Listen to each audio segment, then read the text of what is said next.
Well, hello, friends, and welcome to the podcast. It's really nice to have you here. Good We've got a evening, special. Mike, Claude. Nice to see you all. How you doing, Claude? I'm doing great, thank you. Good. Claude. We have the Claude great is here Claude from Hebert on here tonight, folks. yes, from Michigan, and he is a legendary racer from the '60s. Absolute legend out here. Yes, and not only did he race and manage racing, he was involved with PR for Moto Ski and marketing for Moto Ski. Then he went on to Sno Jet and Kawasaki, and we're hoping to hear all about that tonight. So as you're viewing this, if you have questions about any of that you would like to ask him, please ask away in the comment section. We'll try to get all of those questions answered. And rather than hear me talk about it, do you want to kind of go back to the beginning, Claude, and give us kind of a quick lowdown of the chronology of things and how you got mixed up in all of this?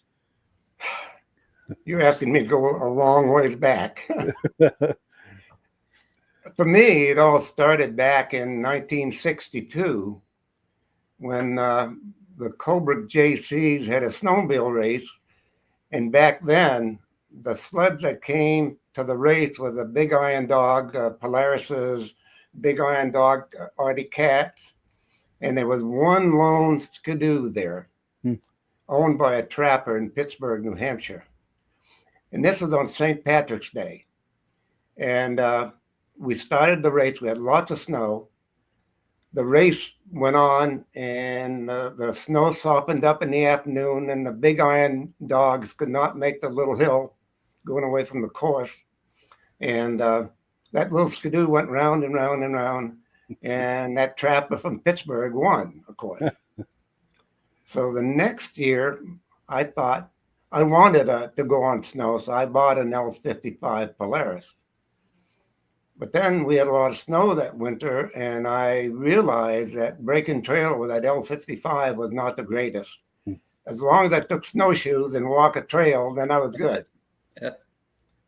So the following year, I bought a Husky with the double track up front and sit on an iron board in the back. And that got me hooked. That was much better in snow, but it still wasn't the leader.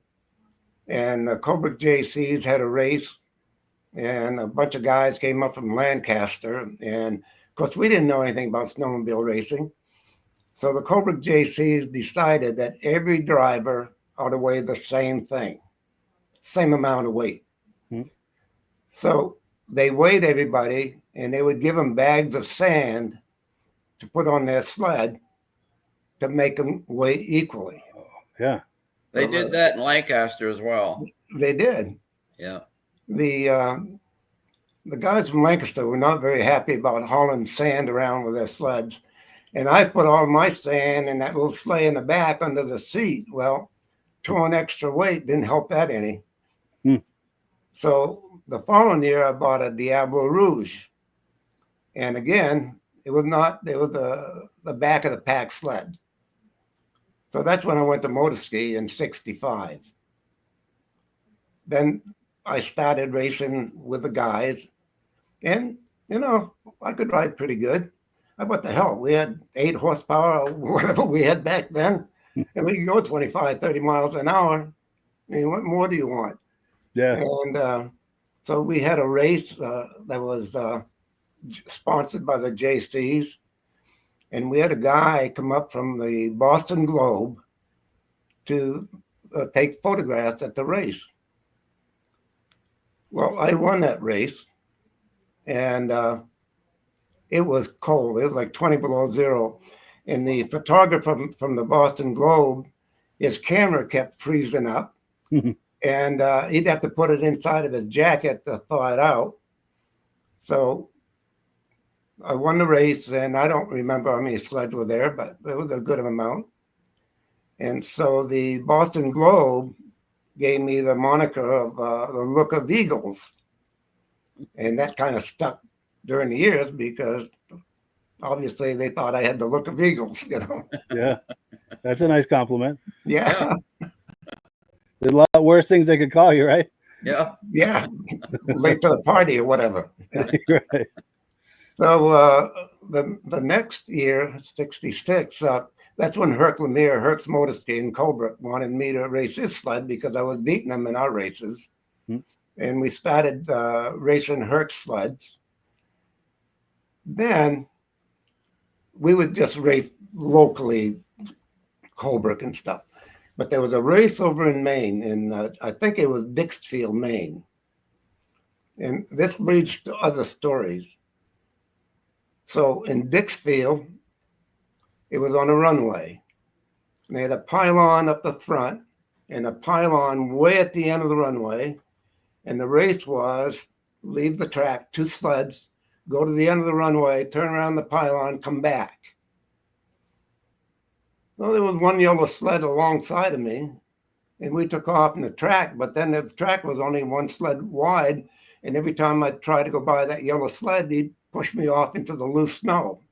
And he did that all the way down and back. And he comes across the finish line, and he throws his hands up in victory. He stops like right at the end of the finish line. And I was so pissed at that time. I came up behind him and banged him. The driver was David Pickard. And the sled was owned by our great Bruce Dunlap's father's sled. Max. Max came running out there. I said, "What in the world did you do that for?" I said, "Who in the world stopped on the finish line with a sled behind them?" Yeah, true. Good point. So that's when I met Bruce as well. And from then on, we became real good friends. Even to the point where every time Bruce and I would meet, which was in the later years, was years apart, when I went to the induction in Lancaster, and I saw Bruce coming into the hall, and I pointed at him and hollered at him, and he looks at me and he points at me, and he said, "Hey, did you ever pay me for the damage on my sled?" That's funny. Well, this is a good opportunity to put up a shot. This is an image of the 2 of you Yes. with some other legendary racers. Matter of fact, yeah, I raced with most of those guys at one time or another. And at some point in time, of course, Bruce graduated to bigger sleds. And so did Bobby Martin. And of course, Conrad always raced. I only ran into Conrad, I think, twice in Lewiston. And the guy next to me in the back row, I don't remember running into him on the track. I was on the infield. Oh, okay. Yeah, all very, very familiar faces. And for the record, Bruce Dunham is the third one from the left sitting on the couch. Yes. You get the red shirt over the black shirt and the plaid pants. Yeah. And that's you in the middle in the back row. Yeah, those are good friends from way in the past. Yeah, it's a legendary group right there. So yeah, for sure. Time goes on, and at that point, I was still racing for Herc, but we were running into Rockwell Distributors motor skis on the track. And after beating their sleds, Bob Morrill, the president of Rockwell, approached me to see if I would go to work for him, and which I did, because the job entailed racing, number one, and being a salesman in New Hampshire and Vermont. So Rockwell had basically a 2-man team, 2-place trailer, and we'd go to wherever we needed sales. Because back in those days, basically in New England, we had yellow and we had orange sleds, and there was a few Polarises around. But a win on the weekend meant sales on Monday. And that was the big thing for Rockwell, that we had to promote sales, not necessarily winning at the big races, but going with to support the dealer. Yes. And that's what we did. So as time went on and Rockwell expanded their team, and during that same period of time, we needed to expand our sales force. I had a friend in Colebrook, New Hampshire, His name is Bruce Bryant. And I had known him for a number of years. He was also my local barber. And every week, whenever I went in for a haircut, we'd talk about racing because he had a sled and he liked to race. So Bob Morrow said, why don't you ask him if he would like to race for us and be a salesman? So Bruce came on board with for sales and racing. And he's a big man. He's as big Bruce, as Conrad, yeah. Yeah, he carries a lot of weight. Now, is And this what Bruce was here bad from about back in the day? Bruce right there, Bruce could outmaneuver a sled, with a weight, because he had the leverage for a 793 narrow stance motor ski. He had the weight to keep that thing down on the ground where I could not. And then shortly thereafter, we hired a good friend of mine from the past, was Dave Pickard, to come to work for us. I've got images of him too. Let me find one. One older one of Dave, yeah. And then here's a in the lot of later years. snowmobile dealers will know Dave and Dave's name because, so he came to race for Rockwell, and it wasn't long that Timberland approached him to race for Timberland. So he was in demand, it sounds like. Yes. And after this story goes on a few years longer, and then I'm jumping ahead of myself here, but as time goes on and Rockwell is no longer a Moto Ski distributor, Bruce Bryant and I both went to work for Artie Cat. And then a couple of years later, I went to work for Kawasaki. And I needed a sales rep in New England. Well, Dave came to work for us on the road in New England. He was also with Chaparral. He was with 2 or 3 different sleds, but he had a lot of dealers and a lot of dealer knowledge. And the guy, he had personality like galore. He was one of those guys that once you met him, you'd always remember Dave. Yeah. That's cool. Yeah. So I don't want to get too far ahead in this story because too many little stories intertwined here. Sure. And this is actually a good time to pause. We've got comments aplenty coming in. Let's get through them real quick. We've got Jim Layton, our good friend, here saying hello. Now, Jim is going to be our guest this coming Thursday. You do not want to miss that. He always has good show and tell, and he's got an event to talk about. Alan Gove, our good friend from New Hampshire. Nice to see you, Alan. Our good friends, Stacy and Art Fosler from Black Heel, New York. Nice to see you. Mike Whiteside, regular viewers here. Nice to see you. Our good friend John Spranger Jr. is here from Eland, Wisconsin. Our regular co-host on Thursday nights, Rob Hilditch, is here. And I know he's very interested in that Tournament of Champions race series you're involved with. So he's going to have questions for you on that. I guarantee it. Mike Whiteside says he could listen to stories like this for hours, which is very cool. And Rob Hilditch is saying hello. Good stories, he says. Tim Bewick says, good evening, guys. Great to see you. Glenn Ford is here. Now, Glenn is a big moto ski guy, so I'm sure he's going to have some moto ski questions for you. Rob Burkhard is here. I love the history lesson, he says. Thank you. Cool deal. So it looks like we're doing good so far. Rich Shad is here. He's a big Polaris guy. Good evening from Cleveland, New York. And John Spranger Jr. says, awesome stories. It doesn't get better than this. Outstanding. Old Ski Dude 2 is here saying, good evening, guys. Midnight Rider, our good friend, says, good evening, all. Loves learning about all the history. And also, Old Ski Dude 2 says, good evening, guys. Oh, it's Reese Fleury from Tupper Lake, New York, our good friend. Outstanding.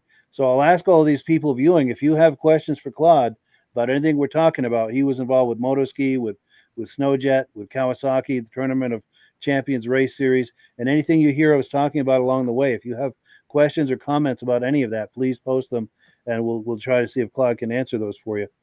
But with that out of the way, was there an obvious next step of things you'd like to start talking about? Or yes, before getting too far ahead in the story, back in '65 when I went to work for Rockwell, and he took me up to the Moto Ski factory for the first time, and I met Mr. Bouchard, the owner, and met his people, and Jean-Yves Belanger Engineering. And so seeing that I could speak French and Bob could not, and most of those guys up there were very fluent in French and not so fluent in English, Sure. that I became a regular going to the factory and Nice. communicating with the factory to cover all kinds of things, whether it be marketing and sales, or what we needed, a new sled, or what the customer wanted, or what the problems were, you name it, and we did it. This leads to a short story. As you know, Moto Ski was bogey wheels. Bogey wheels got to be the best thing going. In 1967, when the Arctic Cat Panther came out, and I was telling the guys at the factory about the slider system, and they said it won't work. So I bought a I don't know who I got it from. I bought a brand new Panther, and I put it in the back of my van and went to La Picacheria, and the boys took it out of the van, brought it in the shop, the race shop, put it on the jack, looked at that underpinning, and said, nah, that ain't gonna work. So they dissected it all afternoon, and then that evening he said, let's go for a ride. And they had a track where the race guys would go out and just practice in the back. Maybe it was a mile track, rougher than, well, it was bogey wheels, and the bogey wheels created humps. Yes. So we each took turns riding each sled, and I got on the Panther and I blew the doors off those guys. We got back to the shop and they put it back on the stand. They said, that's very interesting. Now they're really looking at it. No, they were really looking at it. But as you well know, they did not change to a slider system till much later, several years later. Yeah, right. And this was in 67 when I did that. Wow. Yeah. So in the process of working with the guys at the factory, and they knew how I made out racing, and they would help us with tips and what to do. Our biggest holdup back then was clutching. You know, Polaris came out with a heck of a clutch in later years, but back in those years, we didn't have any clutch. Like in 67, I had that 4-cylinder Hearth drone aircraft engine on my sled. And that drone aircraft, because we took the gear case off the front, we ran the clutch right off the crank. The power curve in that 4-cylinder was way high RPM. If you engaged too soon, you couldn't get it off the line. Wow. And in order to engage a Moto Ski clutch later, I mean, it was drilled and put bolts in and you name it to prevent it from clutching in too quick. Because one of those pictures you showed, Mike, at the Lancaster Grand Prix with my 67, I had a, Is this one? not that, where all of us are standing there. Oh, right here. Right there. Okay. So that Moto Ski, the second front row, the second from the left with the grills in the front, was my 4-cylinder Hearth aircraft engine. Sitting next to me was Bobby Eastman. So on that 4-cylinder, and this was right before the start of the cross country. Mid, you may be able to tell us how many miles that cross country was. 26. Yeah, 26 miles, and it went over the river pipeline, across the river, down Page Hill, I think. Yeah. Now, let me tell you a story about that. So I forget where my clutch kicked in, 7,000, 7,500 or so. And that little engine would turn like 10 grand or better, and sounded beautiful. Jesus, 4 straight pipes. I mean, you couldn't get a sled to sound any better than that. So we take off from the fairgrounds and we cross the river, and I'm up in the woods. I'm way ahead of Bobby Eastman. And I wasn't in the front, but the engine was on the Zephyr with a long track. And we go through the woods and we come back to the river, and I hit the river, crossing the river, and I hear a buzzing behind me. And I looked over my shoulder, there was Bobby Eastman coming. Well, when you cross the river, you have to slow down, go up that bank, and then we'd cross Route 2 back into the meadow. When I slowed down for the bank, Bobby Eastman went by me so damn fast, and he got to Route 2, and he never even hit the road. He went over the snowbank, and he landed on the other side of Route 2. I said, oh, shit.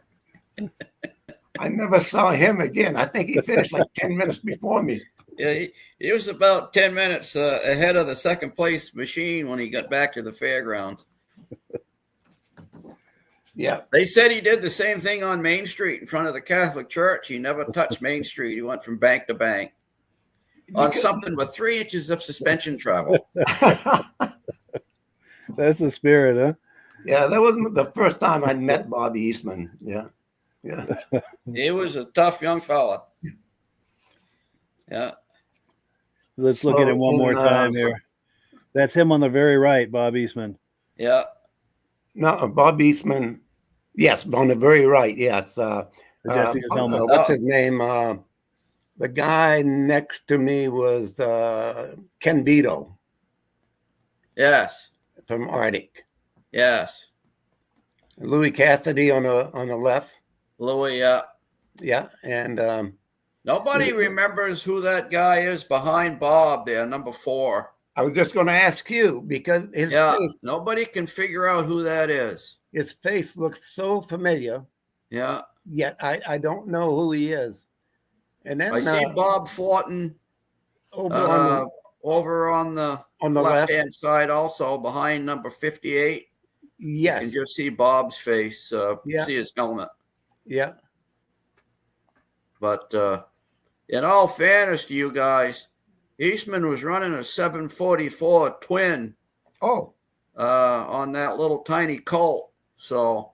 Oh, I guess he outpowered us. He was running, to the equivalent, automobile equivalent of Hemi Cuda. Yeah. I guess that leads us to the Lancaster Fairgrounds. We started racing at the International Grand Prix when the first year they started. On the fairgrounds, there was a snow track. I mean, it was a nice track. And we were all we were snow racers. We weren't ice racers. And the year after year, basically, we always had a good snow track until that year that I had my little misfortune that that weekend on Saturday, the speed obstacle, everything we raced was beautiful on Saturday.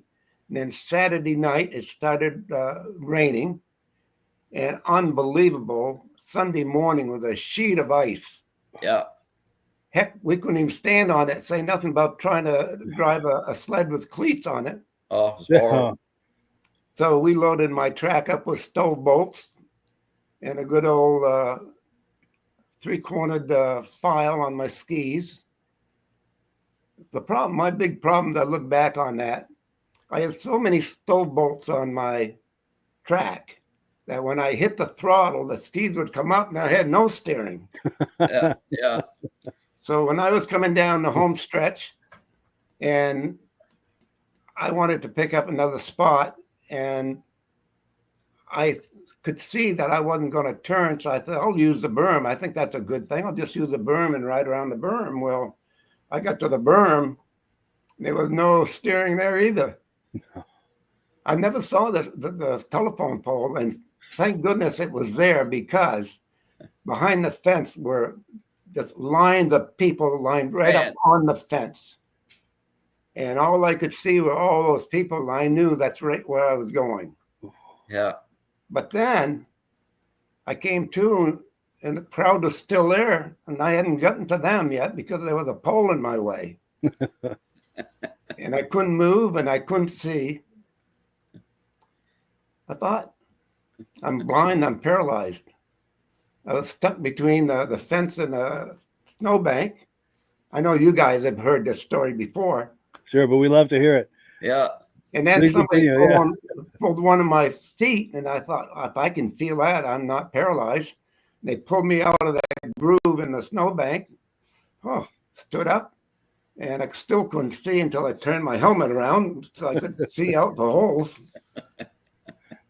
And I just couldn't believe that happened. And so the race was halted while the power company had to come and take care of the pole and get rid of the hot wires and get the wires out of the way. Meanwhile, they took me to the hospital and checked me over, and I had bruised a few places. And then I got back to the tracks, and later that afternoon, I forget what they call that race. This is for all the prior losers of the day, where they ran that. I thought, well, I might as well get in that. When I hit the telephone pole, I broke my brake cable. So I didn't have a brake anyway. And when I got into the losers race, I came in last. Oh. My heart wasn't in it. Yeah. I got to tell you, Claude, and I think I've told you this before, the Grand Prix, I think should have paid you a little something under the table there for promoting, for the promotion that you did when you struck that pole, because they broke all attendance records in 1970. Well, and I think that the word got out that, that snowmobile racing is getting pretty dangerous up there.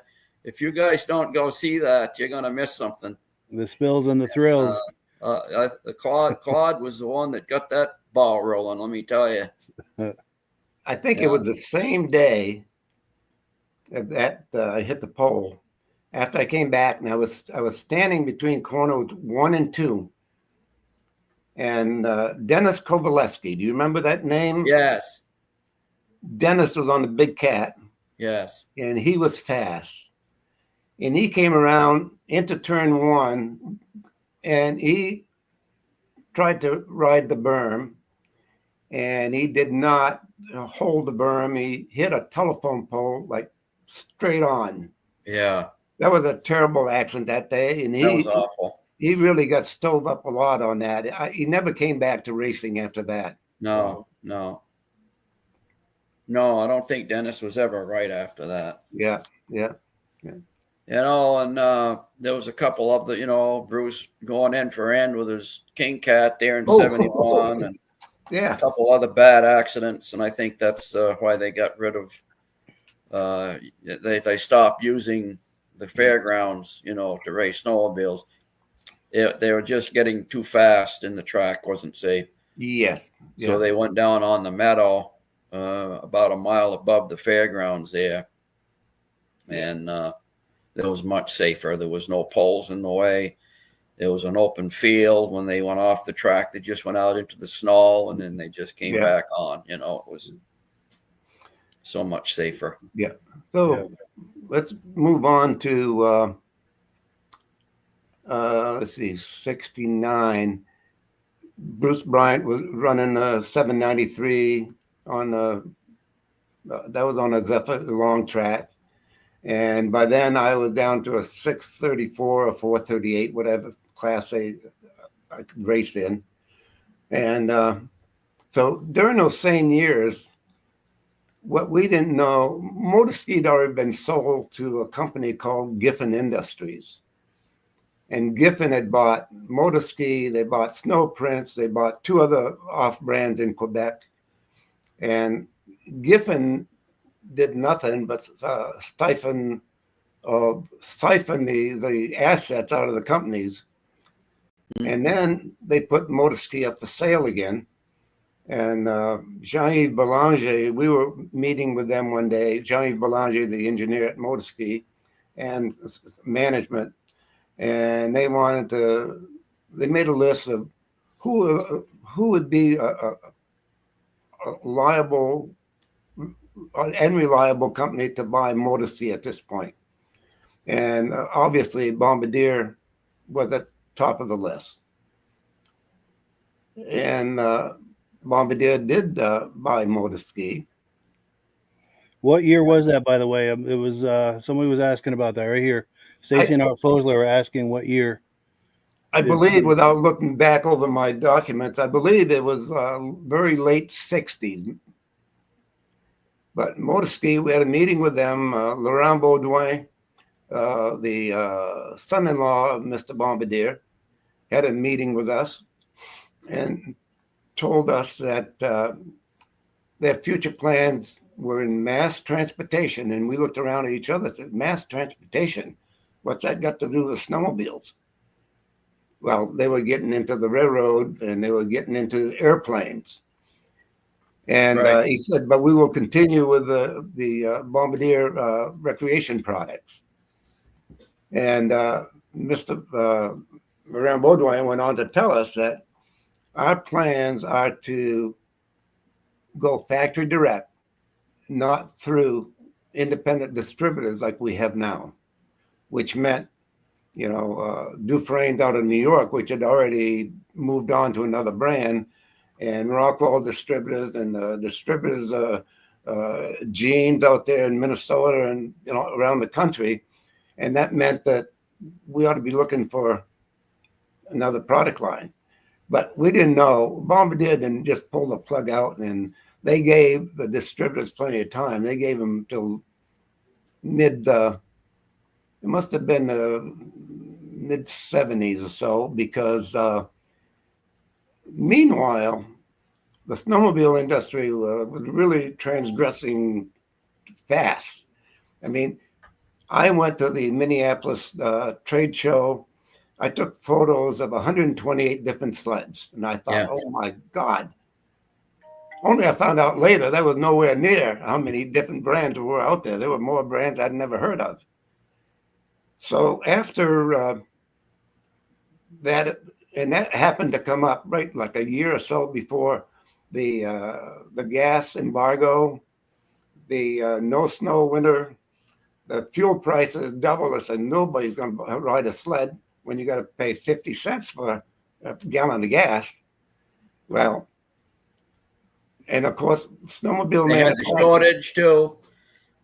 Yeah, the snowmobile manufacturers are dropping like flies. Every day there was another dozen that dropped out of the market. And those that remained had a little bit more market to be able to capitalize on. So about that time is when Bombardier was making the switch rather rapidly. And back to Moto Ski, said that Bombardier said that Moto Ski would continue to develop their own products, which they let Moto Ski do that for a couple more years. The Bullet came out of that, the F models, but then I don't know what year it was. The next Moto Skis were basically on a Skidoo chassis and with Moto Ski hoods and decals, and they were basically a Skidoo. And about that time, of course, Rockwell did not have a snowmobile to represent anymore. So Rockwell was looking for new products to fill in their product lines. And I was thinking down the road, I love sleds. I love snowmobile business. And Artie Cat approached me because also at that time, you remember MIDGE, Rodco went out in Randolph, Vermont. And Nero out in Canandaigua, 74, I think. What year was it? 74, 75, 74. somewhere in there. So Nero was looking for a New England distributor. Artie Cat was looking for a New England distributor, but Nero said, no, we want it. And so Artie Cat came looking for new people, and they hired myself and Bruce Bryant. And we went to work for Artie Cat. And sales in New England were very good. Cat sales were very strong. And our first few years with Artie Cat in New England surpassed the sales we used to have with Moto Ski. It was just a good product. Yeah. And 70, 75. So I'd been with Artie Cat for 2 years, and I heard that Kawasaki was coming out with a new sled. And I thought, a big name, this is the sleds are still dropping like flies around the industry. Right. And I thought Kawasaki, a large corporation like Yamaha, they're going to be around when everybody else is gone. And so when Kawasaki came knocking, I went on board with them and became a New England district manager. And at that time, Kawasaki had just purchased Sno Jet. Now, this is one of the things that's, what you said earlier, Mike. I never sold Sno Jet per se, but the first year that Kawasaki owned them, the very first sled that they came out with was a Kawasaki Sno Jet. And it was a 340 Yamaha oil injection. And it basically was on a Sno Jet chassis. Just one moment. Sure. I got to replenish here. Sure. So and actually, but go ahead, finish your thought, and then I do have a question for you. The Kawasaki Sno Jet 340, and they put a new fiberglass on the same chassis, pretty much, with a 440 Kawasaki engine, and that was the first year. And this was before they even came out with the Invader. The Invader was for the following year. So after 1 year in New England, they came to me and asked me if I'd be interested in the position of national sales manager in Michigan. And we thought about it, and we thought, sure. Grand Rapids, Michigan, I've never been there before, and we moved our family out to Grand Rapids. Wow. And little did we know, you look back and you say, maybe I could have read between the lines, but I'm not very good at reading between the lines, apparently. Sure. Who is, right? 76, 77, 78, 79. In the spring of 1980, as I was getting ready for the national sales meeting, I was doing a dry run of the presentation with all of the brass from Kawasaki, the president, the VPs, etc. And as I was starting my presentation, one of the snowmobile regional sales managers, Kawasaki motorcycle snowmobile regionals, came in and sat at the table. He sat there for a few minutes, and I started my presentation. He said, hold on. He said, that's not necessary. Uh-huh. So what do you mean it's not necessary? He said, you no longer have snowmobiles. He said, we have taken snowmobiles over, and the motorcycle reps are going to rep the snowmobiles. And that's how you found out. That's how I found out. I said, oh, my God. I mean, what a way to ruin a guy's day. They had a beautiful sled, too, didn't they, Mike? Yes, they sure did. Those are gorgeous sleds. The Kawasaki's. Yeah, those wedge-shaped sleds. That was a beautiful sled. Yeah. So basically, I was out of the snowmobile industry after, I think, 17, 18 years. Wow. And Kawasaki went on that year, and motorcycle guys were handling them. It was, and then Kawasaki made the decision to get out of the sled business just a couple of years later. But meanwhile, while I was there, the first year, Artie Cat built the sleds, the Kawasaki Sno Jet and the Kawasaki Drifters. And in the process, Kawasaki was in the process of moving all tooling to Lincoln, Nebraska, so he could produce the sleds on the jet ski line, the motorcycle lines, etc., which made sense. You don't want to be making your sleds at Artie Cat when you're selling a Kawasaki. And so that worked out in terms of building the sleds. It just didn't work out for longevity of Kawasaki. But before the end of that story is when I went on board, the guys at the R&D Center in Shakopee, Minnesota, were working on a race sled. They had taken the Sno Jet, their racing sled, And we're making changes to that so it would be a Kawasaki racer. And they hired race drivers. Jacques Villeneuve was one of the drivers. And I forget now what the displacement they were, that class they were going to race in. But so they did that for the first year, introduced it, and the second year raced it, and they saw they were not going to be very successful putting all that money into a race team. So one day I get called into a meeting in Grand Rapids with the president, the director of marketing, the business manager, and myself.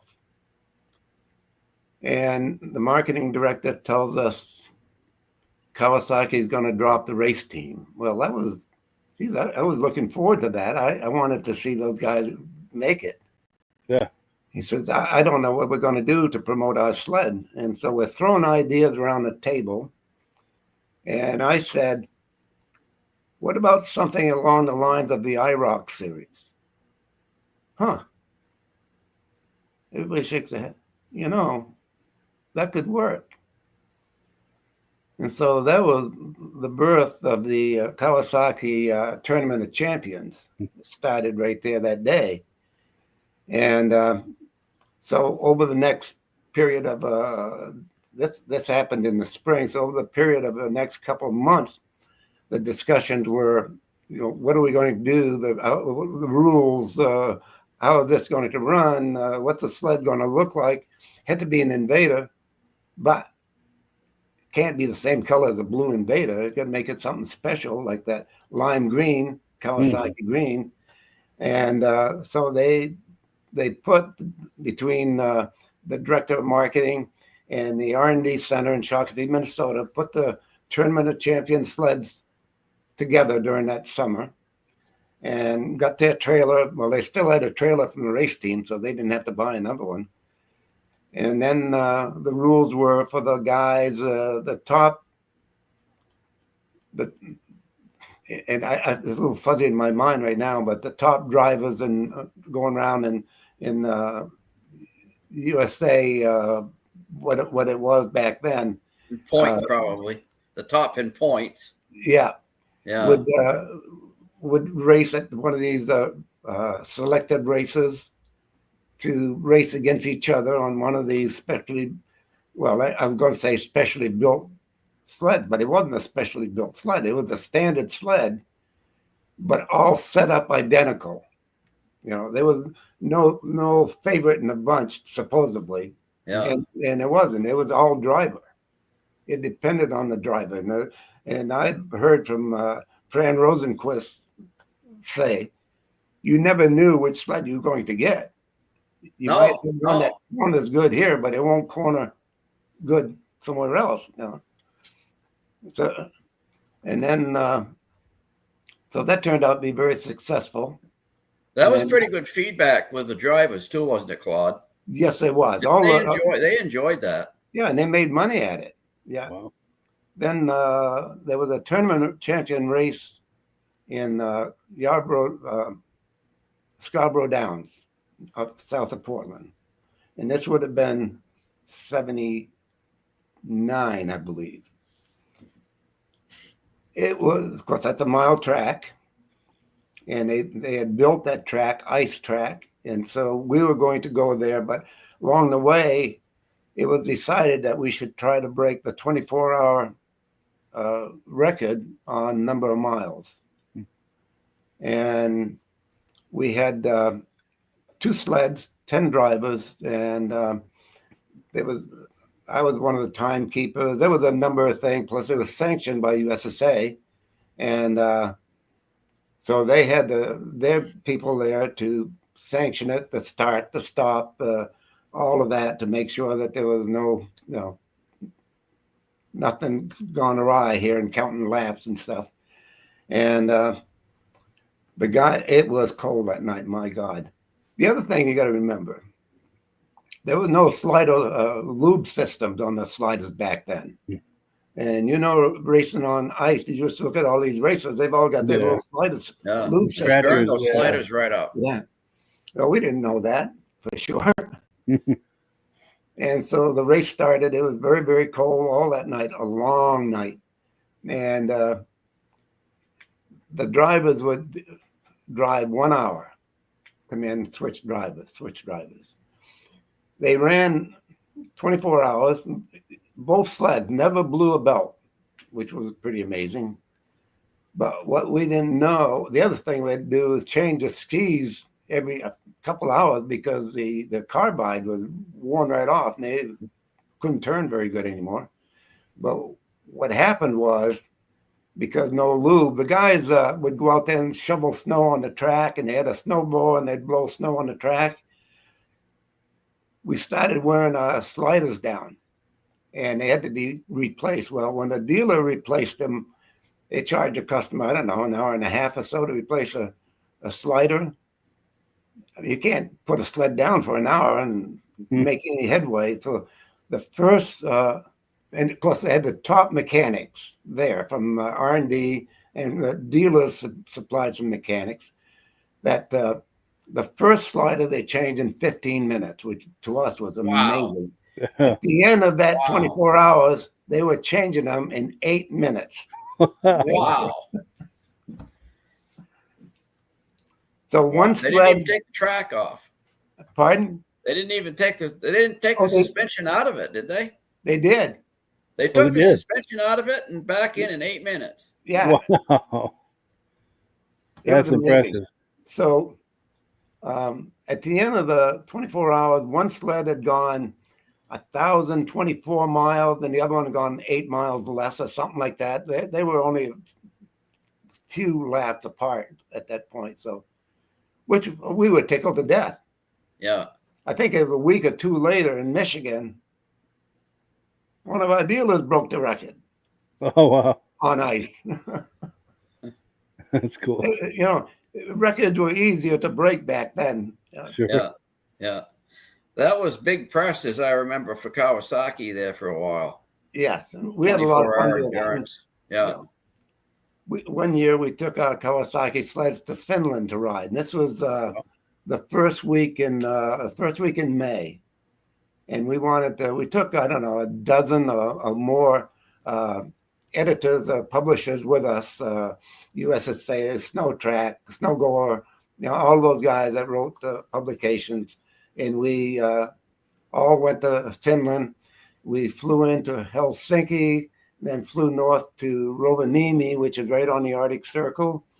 And then Volvo provided us with some station wagon Volvos, and we drove another 100 miles to a little place called Akaslompolo. And it was really remote. Wow. And so these guys up in Finland, they had snowmobiles, and they had snowmobiles that would go in that kind of snow. So the guys come up with a semi and they'd back up to the snowbank. It was, I forget, midday, and the sun was up and the snow was all sugary. And the first guy drove his Kawasaki out of the back of the semi, hit the snowbank and sunk right to the ground. Oh. So we would ride the sleds well after dark. Well, it was actually very little dark because first week in May, the sun just barely kissed the horizon. It came right back up again. It was just a matter of half an hour or so. Wow. And so we would ride at night because it was daylight till, you know, basically all night. And ride on the crust. It was good riding. And daytime, we'd do something else. Back to Moto Ski. Let me see, how are we doing on time here? Oh, hell. Well, we got plenty of time. We can go into the second hour if we need to.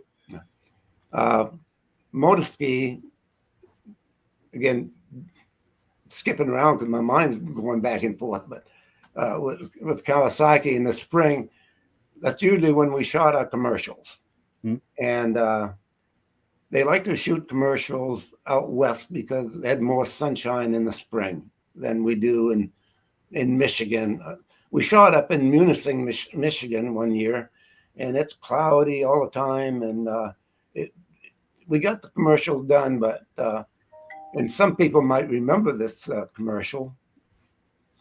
We had this happened over 2 years. We were up there. one of the commercials was to have let's see, which one? Oh, the first one was introducing the Kawasaki's Harder Than Snow commercial. And a semi backed up to the snowbank. And the guys on the sleds inside the semi, we could hear their sled start. And there was two guys with pieces of twine hooked onto the semi doors. And when they heard the sled come in, they were supposed to open the doors and the sled come flying out. Well, the first time the twine broke and he hit the door.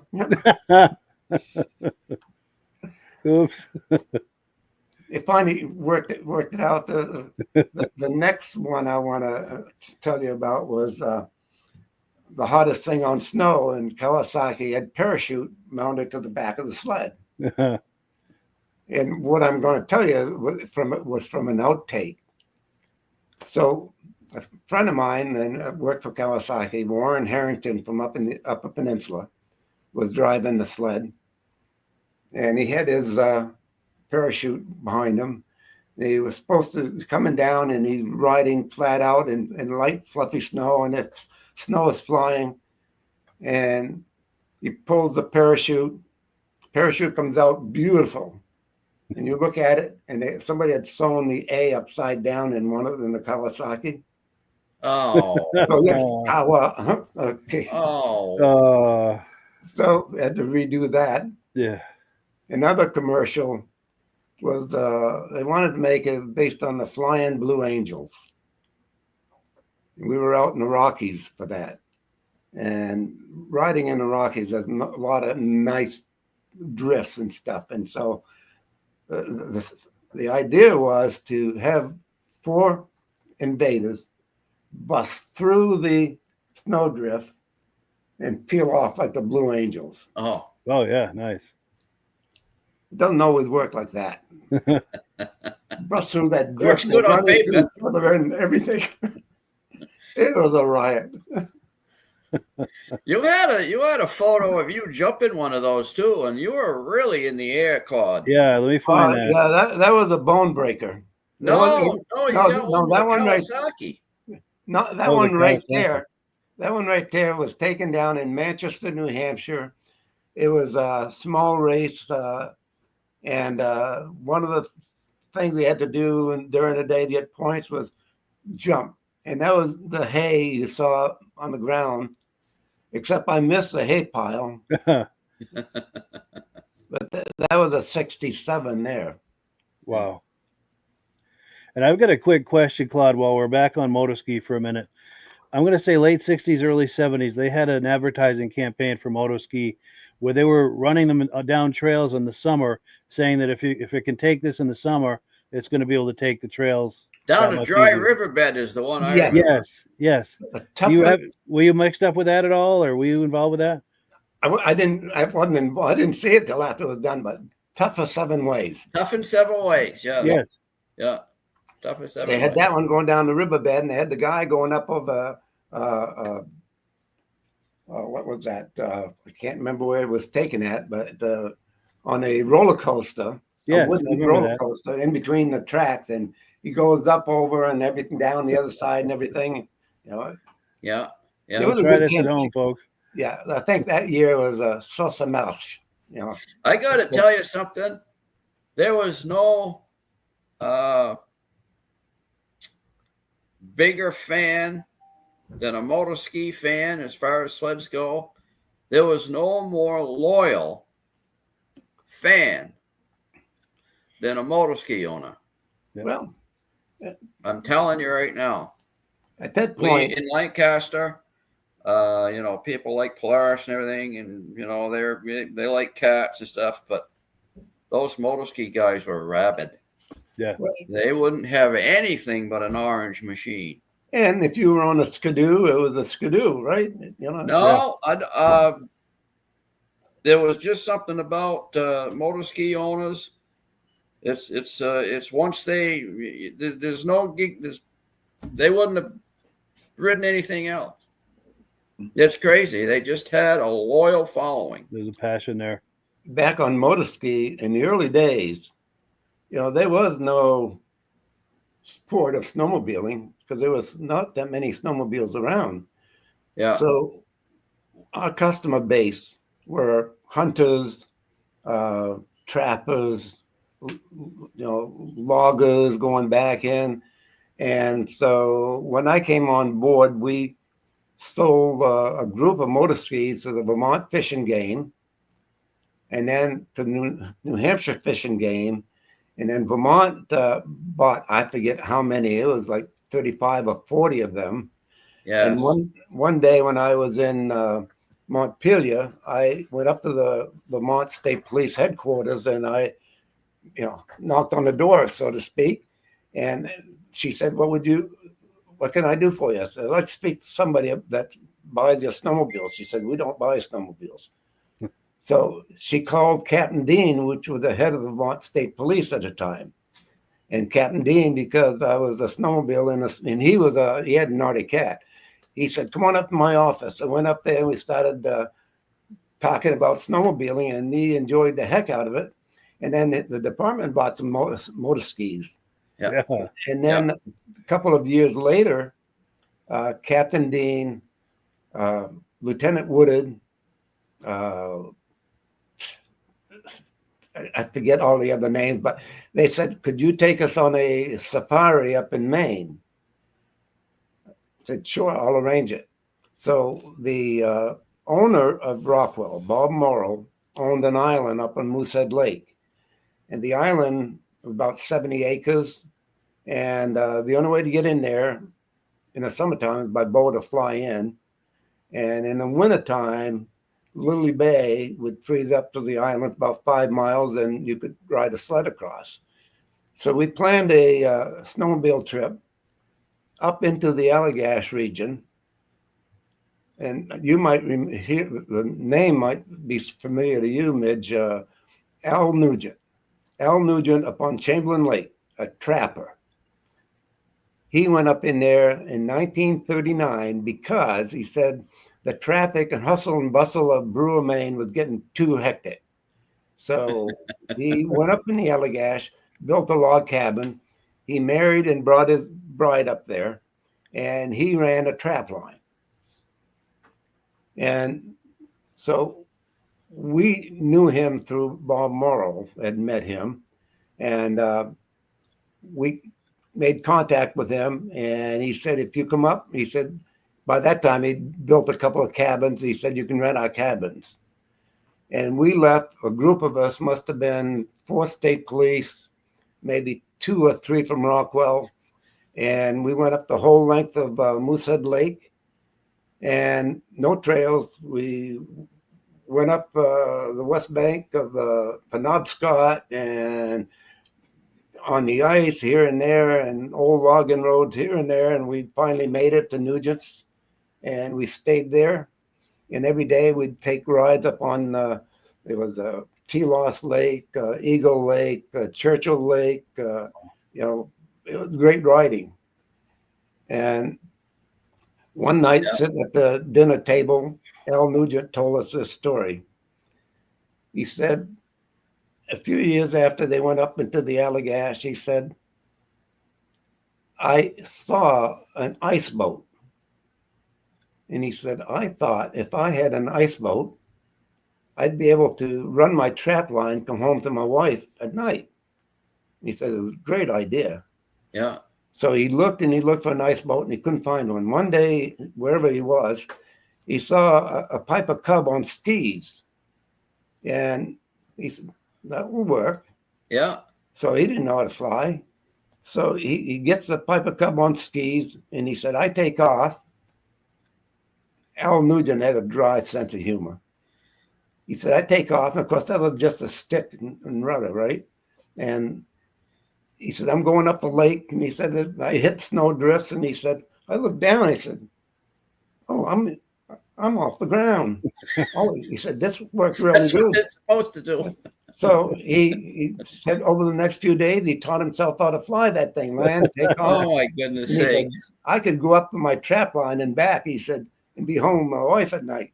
Oh my goodness sakes! The Can you biggest imagine? the biggest thing that happened to him, though, he said one day he was up on Churchill Lake coming back home, and it started raining, and it was freezing rain. And it froze on the wings. Well, once you put ice on an airplane wing, it loses lift. Yeah. So he's coming down to the end of Churchill Lake, and there's not an opening big enough for the fuselage and the wings. He said, there's an opening. He said, I know I can get through there. So he goes through that opening, tears both wings off. Now, on the Piper Cub, the gas tank's right in front of the pilot, right behind the engine. There's no fuel in the wings, and cut a wire or two. And he said, now I had my ice boat. Nice. Oh, geez. That's cool. Now, Claude, there's a question that was posed earlier, and I don't want to miss it because it's a really good question. It was posed by Reese Fleury.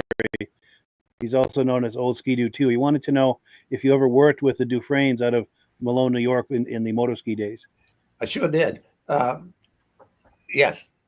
Al Dufresne, and we were very good friends with Rockwell and Dufresne's, because in the early days, it was a matter of swapping parts. You need something, you need an engine, and we didn't have it. You'd go over to Dufresne's and get it. Yes. Yeah. Excellent. Yeah, thank you for answering that. That's some good history right there. And then we're getting some comments too about the boat with no wings. And then Rush Fan is saying a 71 338 Zephyr, the long track, was the trail braking machine. Yes. Considering that we had no more than like 4 inches of travel in the track, Sure. it had to be, and a long track was long enough to bridge over the snow that you couldn't do it with a short track, but the long track with Zephyr was very, very good. Yeah. Nice. I don't know what we would have done with 15, 16 inches of travel in our tracks like they have today. You know, Yeah.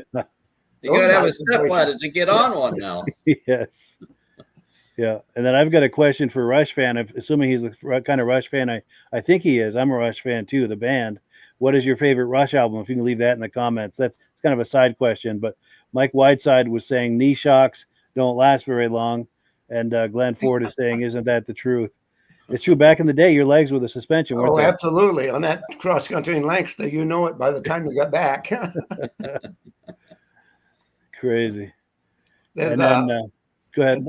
I'm sorry. Go ahead, Mike, with what you. No, I was going to start popping some of these images on and getting some stories. But if you still have more of your timeline, maybe one of those images. I don't know if you have it or not, of me at I think it was at Scarborough Downs on ice. Is it this one? Yeah. Oh, right there. Now, that one. If you've got real good eyes, you look on my skis, and I was running pizza cutters. Oh yes, yeah. Yeah. Now, it was a little we disc. thought, the skeg, the 3-cornered files didn't work that great, but we thought that the pizza cutters ought to work. It didn't work all that great either. Wow. I have seen those. Those are cool. Those were before carbides, weren't they? Yeah, they weren't not as cool as carbides, though. Sure. And then I'll pop some of these other ones on if you have stories. Yeah, this one here, Bruce Bryan on the 793. This was January 7th, 8th, 9th, January 9th at the Balsams. There was Balsams had a great race that year, and we had Polaris drivers there. We had Moto Ski Factory sent drivers down, and there was a pretty lengthy cross country, mostly on old logging roads and everything. Bruce was a fearless driver. He was just fearless. Wow. It looks it in that shot too, doesn't it? Oh, yeah. Hell bent for leather, is that what they call it? Tight. Nice. This is on my 67 4th cylinder. It had a great season with that on there. This is these are the trophies from that season? Yeah. So these were the trophies from that season? Yeah. Nice. And then this shot here, Oh, that was taken on a 793 in Lancaster Cranes, and this is owned by what's his name up there? He was at your show. Oh, he's got Polaris's too. Yes, Oh, Jason Gibbs, maybe? yes, Jason Gibbs. Yeah. Yes. So Yeah, John Gibbs sleds. he said, But John's passed away now. "Oh, he did." Yeah, John passed away about 2 years ago. Oh, I didn't know that. I'm sorry to hear Yeah. that. So when I met him and he knew about me and he said, "Want to take a ride on this?" I said, "You kidding me? I want to hear it run. I want to hear that blat." Yeah. So I took it down. Yeah, as you remember on that day, this was on. Was that the week? That's the weekend of the 50th roundup, wasn't it? The 50th Grand Prix. Yeah. Yeah. And, so that would have been on a Friday then. So I took it out in the yard and just drove it down to the end, and Yeah. I'd forgotten how big and top heavy that baby was. Yeah. Nice. And then was this associated with that same day? It was. Okay. Oh, sometimes that weekend, yeah. Sure. Yeah. See, I'm not supposed to be in that. They forced me to stand up there with those guys. Now, And I wasn't even worthy to shine their shoes, but they had me stand up in line with them. yeah, I don't know why not. You had a lot with organizing that. Well, I know, Yeah. but you know, I just Just felt look, funny. I felt funny to be there. just look at Bill Bovai on the end. I didn't know Bill. Then Bruce Bryant, Conrad, Yeah. Bob Clark, Paul Crane, Louis Neve, Lund. and Bruce Boulevard, Bruce Hawes there, Tom McLaughlin, Yeah. Tommy Bobby McLaughlin. Martin. Yeah. Yeah.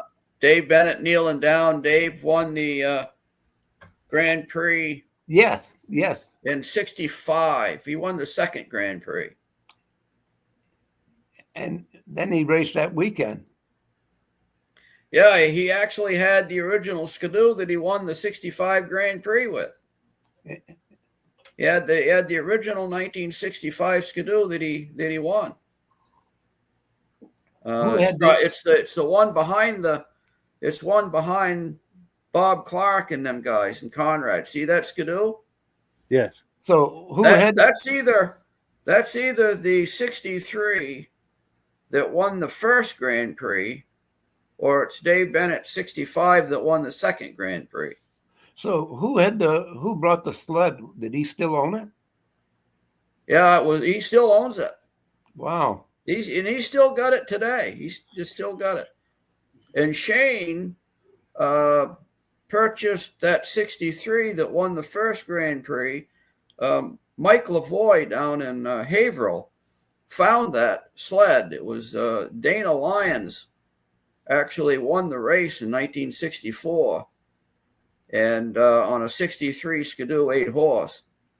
And Mike Lavoie found that sled. It was in the basement of the Lyons house, and Dana had passed away, but the sled was still there, and it was all in pieces. And he took all the pieces. He went home and he completely restored that sled. It would look just like brand new.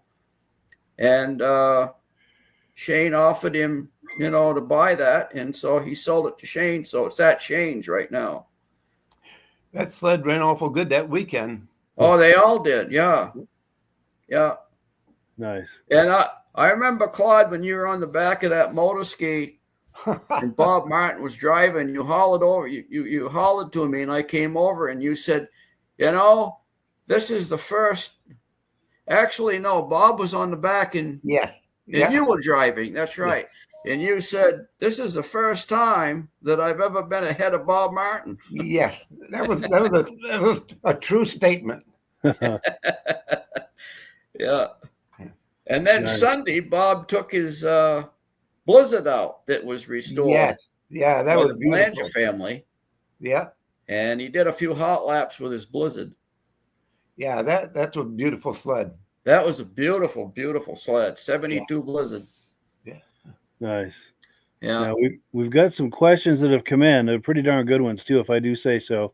Now our good friend Ben from Vintage Mini Bike Lovers, he and I do the Vintage Mini Bike podcast the second Sunday of every month.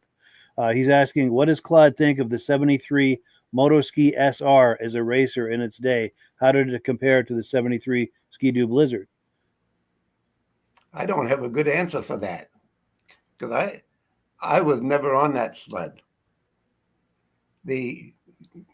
No, I can't really answer that. Sure. Was there talk from other riders Well, of the it? 73, like the Sonic, and I'm not sure if that's when the Were they Sonic. the same chassis? Well, I thought it was, and maybe he can tell us if it was the same chassis. But the Sonic was a great little sled. Yeah, yeah. And then what else we've got? We've got Rush Fan is asking, how fast was a 793?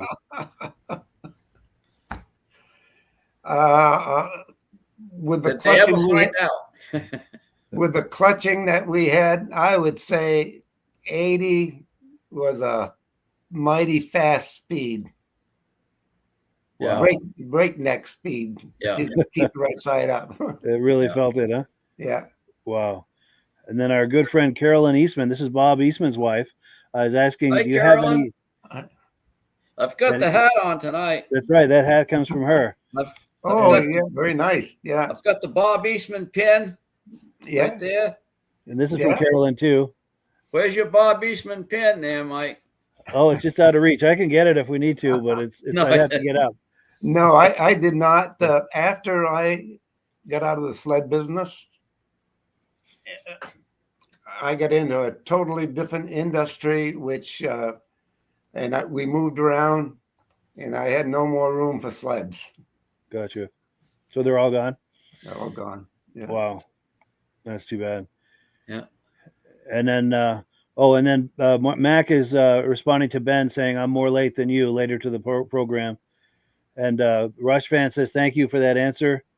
And here we go. Carolyn Eastman likes our caps. I don't know if she's talking about Midges or mine, but and I rotate between the Amsoil cap because we market Amsoil on here.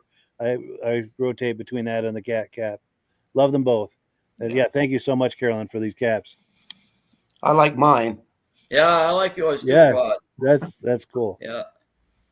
And Claude then also, you sent me. You said 3. Yeah. And Paul's got one. And you wanted me to give Rick one. Yeah. I don't know where the other. I never found the other one, so I'm out of hat. But Paul's some people did not like this because it didn't say anything about snowmobiles. So I redid the logo, and it says Eastern Snowmobile Racing Hall of Fame. Yeah. That's cool. And while we're talking about hats, I've got to do this. Midnight Rider sent me this. Remember the old Viking snowmobiles? Yes. Let me go full screen here. It was awfully nice of him to send me this. Yeah, I would wear it here doing the podcast, but it gets too hot. I get hot easy anyway. But I do thank you so much for the cap. That's more for wearing outside. And then Ben from the Vintage Mini Bike Lovers YouTube channel says, yes, my understanding, pardon me, I'm losing my voice. My understanding, the same chassis used the BSE engine. There was one shown in that photo of Claude sitting on the Gibbs sled just to the left, which would be our right. Let me pop that image on the screen one more time. Where was that? Right here. Oh, right on the side there. Yes. Oh, yeah. That one there. Yeah. Yeah. Yeah. Good call. And then there was one more comment. Brent Harp says, hi, guys. I'm new here. What's good? Well, cool. Yeah. What's good is vintage snowmobiling. And we like to document, preserve, and celebrate the rich history of the snowmobile on these podcasts that we do. And if you're into that, you've come to the right place. And we thank you for viewing tonight and hanging out with us tonight. And then I don't know if you had any more on your timeline, Claude. If you don't, we've got a few other things we wanted to cover. Did you have anything else that we haven't covered? You know, when I was in the sled business, we loved to go riding wherever there was snow. I mean, when you're in the snowmobile enthusiast, you're looking for snow. Yes. And we would look for the last snow in the spring. It was like Finland. We went to Labrador one year. this was the week before Memorial Day, and we got snowed in up there. We'd go out to the Rockies. I mean, we were always looking for a place to ride. Nice. Late Yeah. season. That's cool. So, is this a good time to shift gears and talk about Dave Picard? It is, yes. All right. Yeah, let me pop an image on him. This is one of the later images of him. Did you have any stories associated with Well, him? Or? As I told you how I met Dave, and he was on that yellow sled. Yes, And that's right. as time went on, he worked for us and at Rockwell, and we became really, really good friends. And even after he got out of the sled business and I was out of the snowmobile business, I would go down. Whenever we went down south, we would stop in and see him and his wife. Nice. And it's a matter of, you don't see somebody for a few years, and you walk in and right away, it's like you haven't left yet. You've got stories about him or me together and stuff that you don't forget a guy like that. You know, it was a real good friendship. That's nice. And then we've got images of back in the day. Yeah, it was with his mechanic. Like I said before, this was in Massachusetts. I forget what race it was at, but yeah. And then we've got these. Yeah, that was taken in Vermont. We had a 24-hour enduro, and there was 2 sleds and 2 drivers per sled.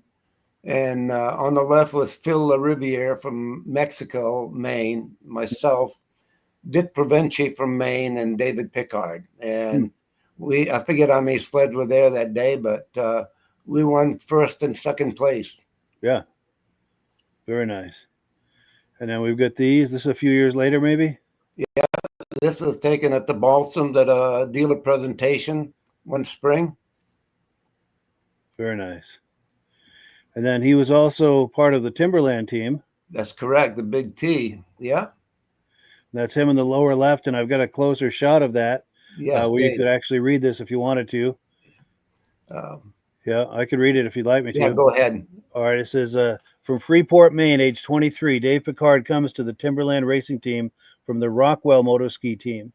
This will be his first year under the Big T colors. Prior to his joining the Moto Ski team, he spent 3 years racing Ski-Doos. Picard crossed the finish line, taking more first places at the Deerfield, Maine races in 1967 to corner his first major win. Last year, Dave racked up a number of points, giving this young Maine driver 4th overall in the eastern section of the USSA. Many racing observers consider Picard to be one of the finest young talents ever to come along and riding the big machines in a long time. David is quite light, however, he has that certain racing know-how that comes for so very few. He has exact timing and the easy riding ability that often, I'm having trouble reading, gives his competitors sheer nightmares. So he gives his competitors sheer nightmares. That's quite a compliment right there. It is, yeah. Yes, for sure. Well, cool. And then I know we also wanted to talk about Bruce Dunham. I've got a video clip of him being inducted into the Eastern Snowmobile Racing Hall of Fame. Midge is the founder of that Hall of Fame. Most people watching this already know that, but in case you're just coming along for the first time, Midge is the founder of the Eastern Snowmobile Racing Hall of Fame. Before we view his induction clip, do either of you have comments you want to make about Bruce? Well, let me just say what I said before about how I met Bruce, and we became good friends shortly thereafter.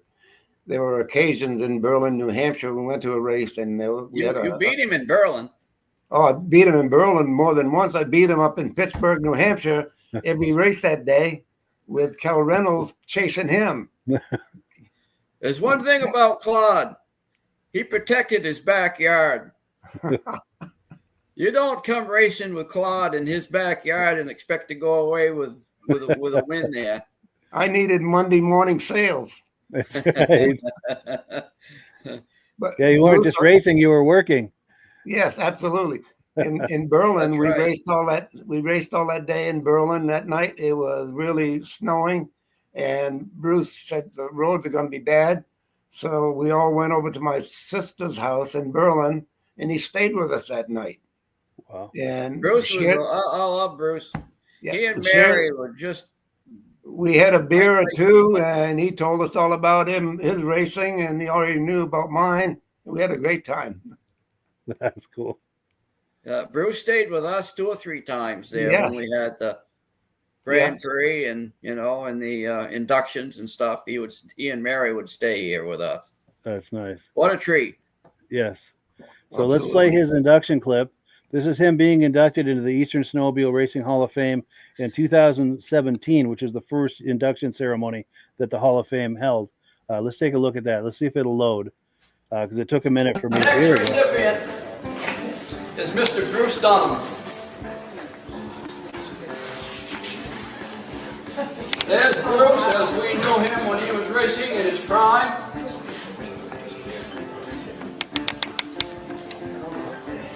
Remember that, Cal? He showed me how. Bruce Dunham, inducted into the Eastern Snowmobile Racing Hall of Fame in 2017. Raced from 1963 to 1975, mostly in Mod 4 and 5 class. Was a member of the USSA Driver Committee. Won over 400 first, second, and third place trophies in 12 years of professional snowmobile racing. Had won nearly every major championship in New England more than once. Was second in points, competing against an estimated 5,000 active drivers in Eastern USSA. In 1971, Bruce won 7 out of 9 cross-country races and took second in the other 2. The only person to have his name engraved on the famous Kilkenny Cup 4 times. Received Grand Prix Pioneer Award in 2015. Was honored by the state of Maine in 2016. Bruce Dunham, one of the best.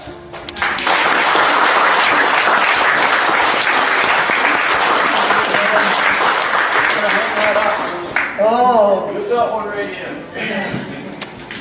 okay. Hey, hey.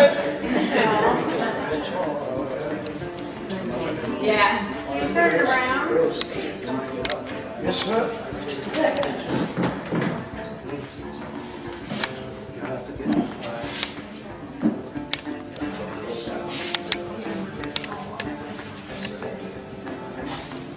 Midge.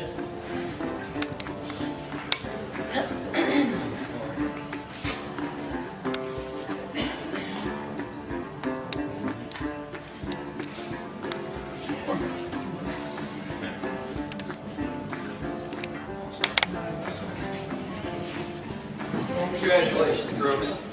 Hey, buddy. You were the great ones, mister.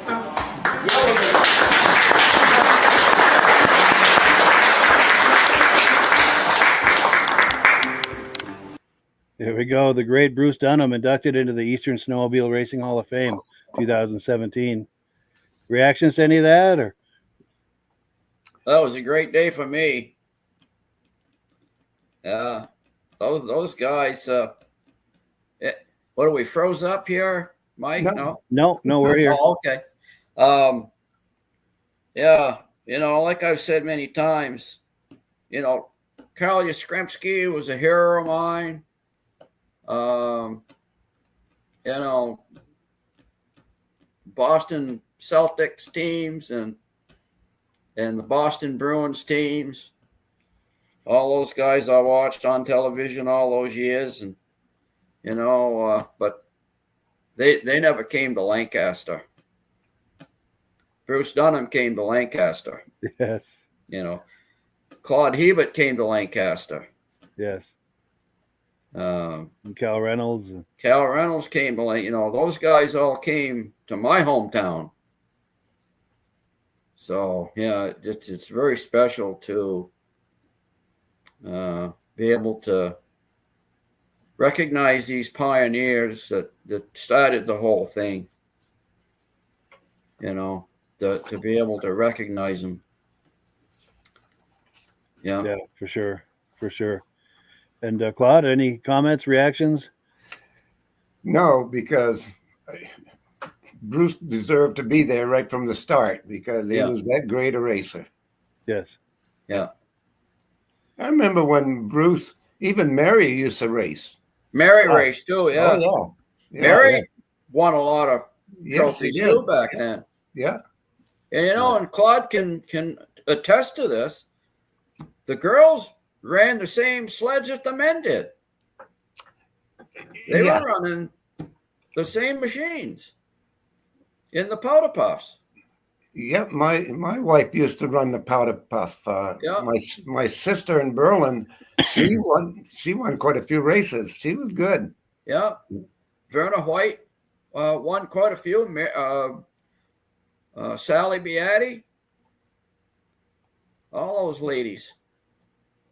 Yeah. Yeah, Sally won more trophies than Mike did.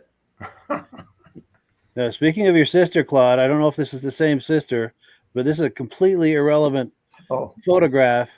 But is that your sister with me? That's my younger sister, Nikki.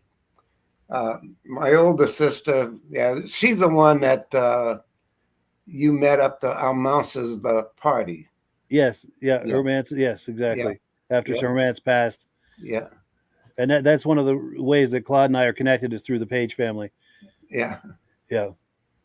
But I digress. But we've also got some other comments that have come in. Here we go. Mad Dog says some really cool stories tonight. Great show, and thank you for sharing, Claude. You're more than welcome. I enjoyed it. Well, we're glad. And Brent Harp says a drag race from 76 to 81, seen and drag race most of the vintage sleds. I'm happy you found us. So he's happy you found this podcast. We're happy you found us too. Yeah, this is a place for all of us who enjoy this vintage stuff to hang out and have a good time. And we do it as often as we can. Now, Ben from Vintage Mini Bike Lovers says, what an awesome way to preserve this history. And I thank Claude very much for sharing his rich and storied past in vintage snowmobiles. Yeah, thank you. So you're getting comments aplenty here tonight, Claude. You've come to the right place. Alan Gove, regular viewer, says, did Claude ever race at the Canaan Fairgrounds track in Canaan, New Hampshire? I was going to say yes until I looked at New Hampshire, Canaan, Vermont, but New Hampshire, I'm not sure I was ever there. Gotcha. Because you're from Colebrook, just over the border from Canaan, Vermont. Yeah. And it's funny, I grew up in Canaan. It's I'm sure we crossed paths somewhere in stores or something and didn't even know it and just met years later. But Midnight Rider says, did Claude ever race at Eagle River, Wisconsin? I never made it that far, guys. I didn't have enough points. The furthest I went was in New York State at a championship race one year in New York, and but mainly home territory was New England states. Yes. We didn't have USSA. We didn't have point systems. Hell, we didn't even have bibs. No. Sure. No, when they first started out, there was no points. In fact, a lot of those early races were never even covered in the paper. Wow. Yeah. Just the people 62 who were into it. and 63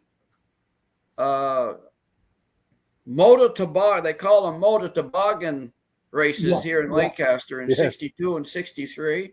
Yeah. And I went to the library and looked through the microfiche back then, and I looked at many. I looked like in December all the way through to March on 62 and 1963 to see if it was ever covered. Those two races, and I can't find out who won them. Wow. I don't know who raced in them. I don't know who won them. All I know is that they did hold those events. Wow. Mike, I see a comment there from Brent about meeting Jim Adema. Yeah, go ahead. He's from right outside Grand Rapids here.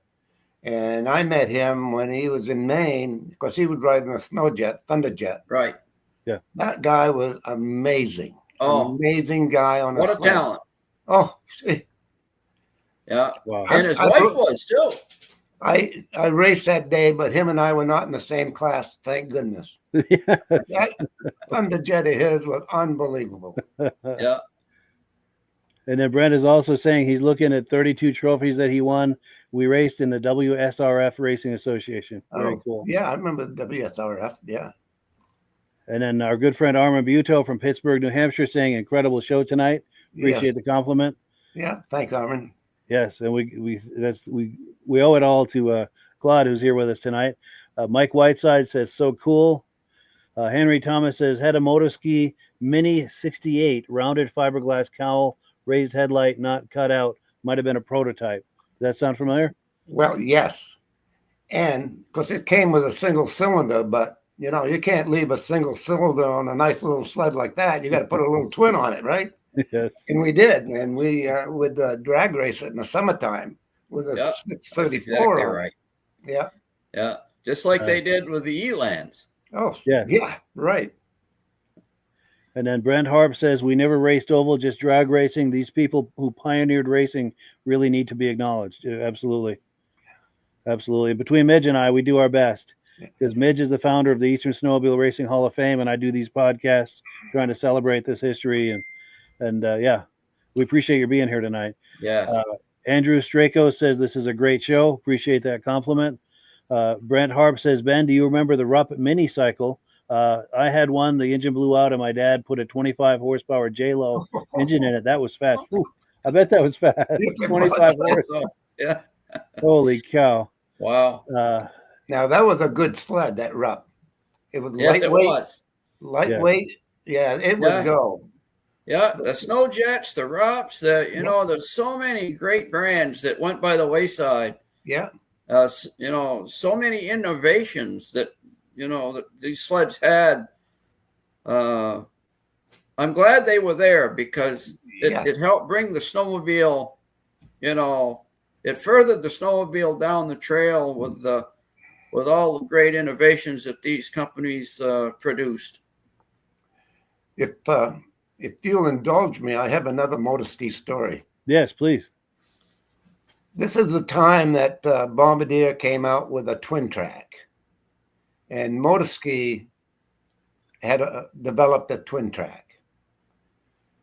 And so they invited another guy and I to go to Labrador to see the new sleds. We went to Montreal. We got into a DC-3 with 4 race sleds and went to Labrador. And we landed at Shefferville.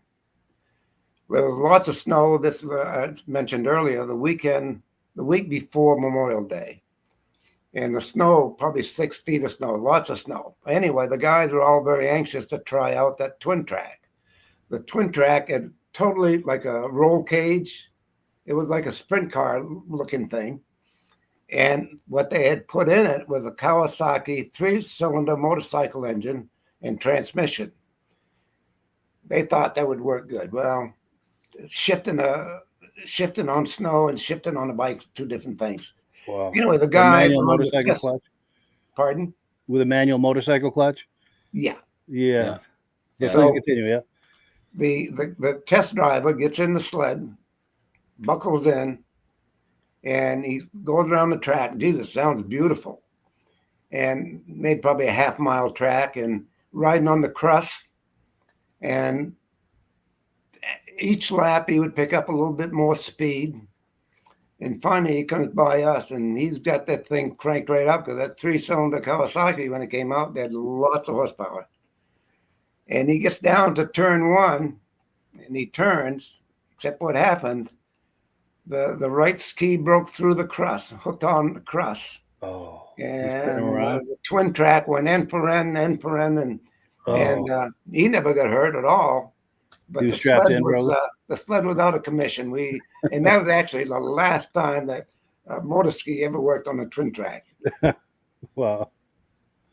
I don't know if you remember in the first Grand Prix down here, Claude, in '64, when a couple of the guys from the Bombardier factory came down with 305 Superhawk Honda engines in them. And they had to shift it, with their foot. Yeah. And they didn't pan out that well. they both ended up breaking the chains out of the chain case. The chains couldn't stand the torque, so. Wow. But that was the first attempt at you know, putting motorcycle engines in a snowmobile that I remember. We had a guy that came from the Moto Ski factory down to the Balsams race, and it was the first year of you've heard of a Twingle? No. They took a 438 engine, they twisted the crank so they both go up and down same time. Okay. And instead of a clutch, they built a big friction clutch like what a chainsaw has on it. So like go-karts. Yeah. Yeah. Well, that engine engaged pretty high. Number one, to start a Twingle was not like starting a little twin. And you got it started. And when you engage this thing, I mean, whatever RPM you're going, this track is going that fast already. And of course, every time you come into a turn, you let off in it, the expansion comes off. Yeah. And now you come back on it and it slips again. When they came back after the race, this whole thing they built for a clutch was cherry red. Cherry red. Yeah. Yeah. Wow. Yeah. Now we've got a comment. You know, everybody had to try something. Yeah. Yeah. That's It's a great time of experimentation. If it didn't absolutely. work, they tried something else. Yeah. Now, Carolyn Eastman is talking about Jim Adema. The tether pull switch was implemented after Jim's passing. Bob Eastman, Charlie Lofton, and Sam Sessions were on the safety committee for USSA and made that rule happen. They made it happen ASAP. Great rule. Yeah. Yeah. And here we go. Stacy Nort Fosler. They have a 79 Moto Ski GPS, getting ready to start it after sitting 30 years. Wow. We'd like to see a video on that if you're able to. And Brent Harp says my first sled was a 400 American Rupp. Sweet. Oh, nice. Yeah. Stacy and Art Fosler are good friends, telling us it's a great show. Appreciate the compliment. Midnight Rider says, Midge, speaking of Rupp and Sno Jet innovations, they had such beautiful hoods and sleek aerodynamics for the 70s. Oh. Yes. Oh, the best. Yeah. They were the hottest looking sleds on the snow. Yes. Beautiful. Yeah. Mickey Rupp did a lot to promote the sport. I mean, Mickey did. Rupp was developing new stuff all the time. Yeah. Because then he came out with that twin track dragster. Remember that? Yeah. Yeah. Remember that? Yeah. And then John Spranger Jr., our good friend, it looked like a regular full-blown dragster with tracks on it. Yes. Yeah. Then our good friend John Spranger Jr. is thanking us for an awesome show, for all the histories and stories. Appreciate that. Mike Whiteside says, can't imagine what it would have been like back in the day when there was actually a winter with tons of snow. I know that's a thing gone.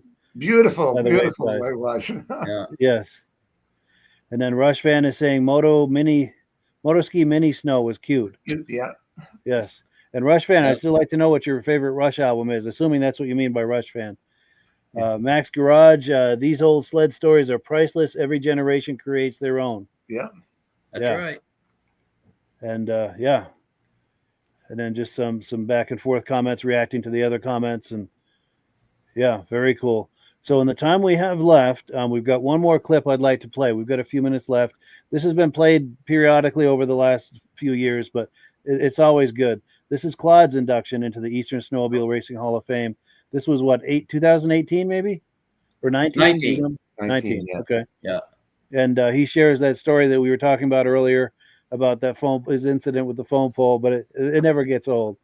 So let's take a look here at Claude's induction. Where is it? Right here. All right. This never gets old. It's just going to take a moment to load. And it's stalling on me here. Yeah, the computer's running a little slow tonight, but thankfully it's running. Because before we went on, we were having some technical problems. I had to Claude Hebert.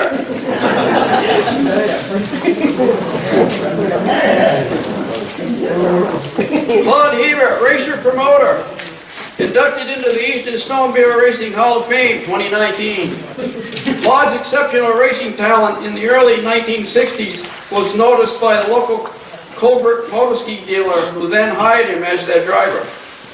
He was soon invited to race for the Eastern Motor Ski distributor, Rockwell Incorporated. It was here that Claude not only became New England sales manager for Rockwell, but worked closely with the Moto Ski factory on engine development to increase horsepower and was involved in the many rule requirements for racing.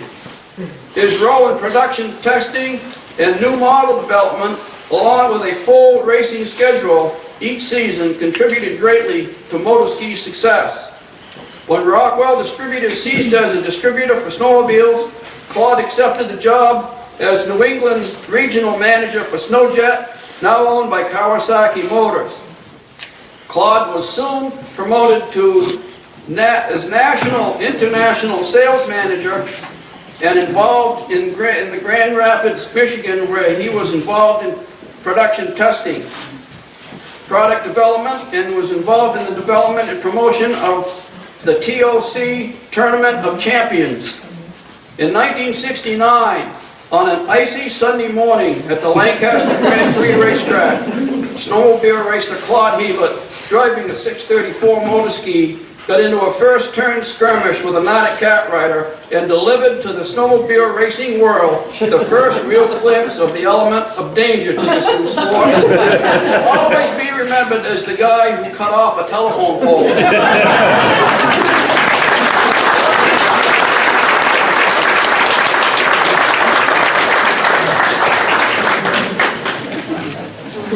You know, I never saw the pole because I thought I could use the berm and get around. My three-cornered files didn't hold. So I was going up to the berm, and then I see all these kids and people behind the fence. I thought, oh my God, that's where I'm going. The next thing I knew, when I came to, I was paralyzed. I was blind, and I thought, what in the hell happened? Somebody grabbed my foot, and I could feel it. I thought, shit, I'm not paralyzed. So I was right between the snowbank and the fence. They pulled me out of there. I'm still blind. I turned my helmet around.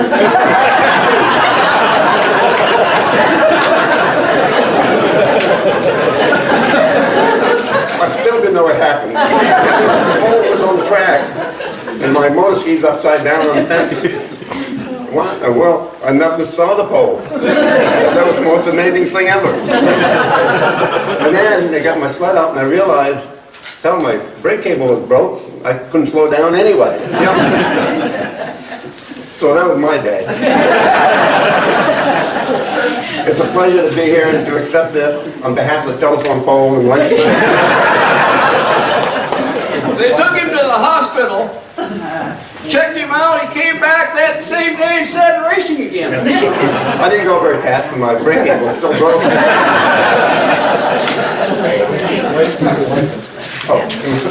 Claude is still promoting though. Claude has been instrumental in helping us find these different racers and everything the last couple of years on the internet. He's all the time looking for people, and he's been very helpful. So Claude's always doing something for us. Hey.